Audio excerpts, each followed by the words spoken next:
Sabay ng Pilipino sa patuloy nilang pananalig at pagtiwala sa akin, sa kanilang suporta at palagi tayong pasok sa Magic Cross. Sir, ano pa yung mga dapat natin gawin ngayon, kapatapos kayo sa survey na yun? Ano yung mga paghahanda na ginagawa natin para may sulong po natin yung ating advokasya? Ginagawa natin ngayon is yung programa natin na maganda para sa mga mahihirap, libreng pabahay at pagbibigay ng kapital para magkaroon ng sustainable livelihood ang bawat pamilya at libreng pagpapaaral sa mga pamilya na hindi makapagpaaral sa kanilang mga anak. Yan naman talaga ang ginagawa natin mula pa noon bago pa tayo napasok sa politika. At yan itutulong natin at ipapatuloy natin yung mga ganyan mga programa dating mga kapuhayan naman naghihirap. Sir, yung tungkol naman sa mga plataforma, anong pangunahing issue na tututukan ni Senador Manny Pacquiao doon sa kanyang legislative agenda?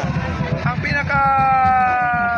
unang tutukan ko, importante maibatas yung gusto ko maging batas na ipinag-consider na abutan na ng eleksyon, yung Free Public Housing Act na ma-implement nationwide, makapagbigay tayo ng libreng tahanan sa bawat pamilya at hindi nyo lang alam kung anong saya at pakiat ng libreng bahay na wala kong kapalit. Kumbaga wala silang babayaran, ibibigay sa kanila libre. At yan ay nagawa na natin at libo-libong pamilya na nabigyan natin gamit ang ating sarili natin pera. Pero mas maganda kung yung pera ng gobyerno talaga mapunta sa mga mahihirap. At ito na nga yun, sisiguraduhin natin na pag tayo nakabalik sa Senado na maging batas yung Free Public Housing Act na ipinalit ko sa Senado. Sir, bakit na? Naranasan ko matutulog dyan sa Bangkita, gilid ng kalsada. Naranasan ko na magutom. Once a day lang ang kain ko, and then minsan lugaw at saka tubig lang inumin ko para makasurvive. Yan kasi naranasan ko, kaya yan yung battle cry ko sa buhay na ang mga Pilipino hindi nila maranasan yung naranasan ko at umasinso sila sa pamumuhay nila. At lalong-lalo na mapagpaaral nila ang kanilang mga anak. Laliban po. Servisyo ko, ang pagtulong ko sa kapwa ay yan ay alay ko sa Panginoon at alay ko sa bayan dahil yan yung responsibilidad natin bilang tao to glorify God at ipakita natin yung tunay ng pagmamahal na may Panginoon tayo sa buhay sa pamamagitan ng pagkalinga at pagtulong sa ating kapwa.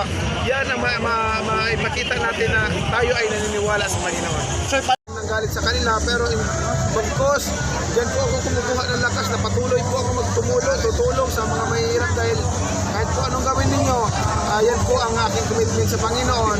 Kaya nga po, hindi lang tao ang aking commitment sa Panginoon dahil siya naman nagkita ng lahat.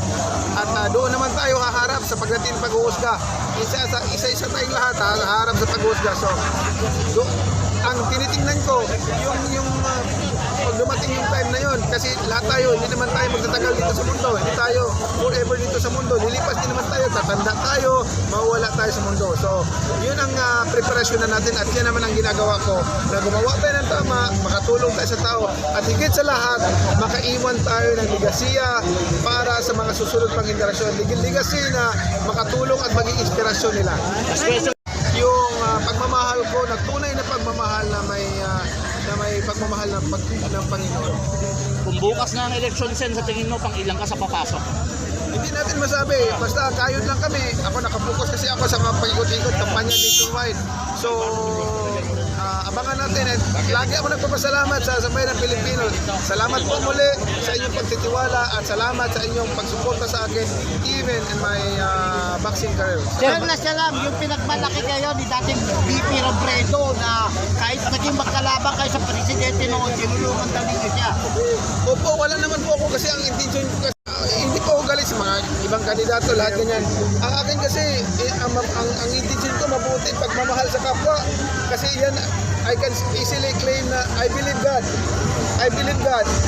And therefore, makikita nyo sa resulta na hindi ako nagtatanim ng galit, hindi ako kasi bawal yan pag may Panginoon ka sa buhay. Sir, bakit 75 days?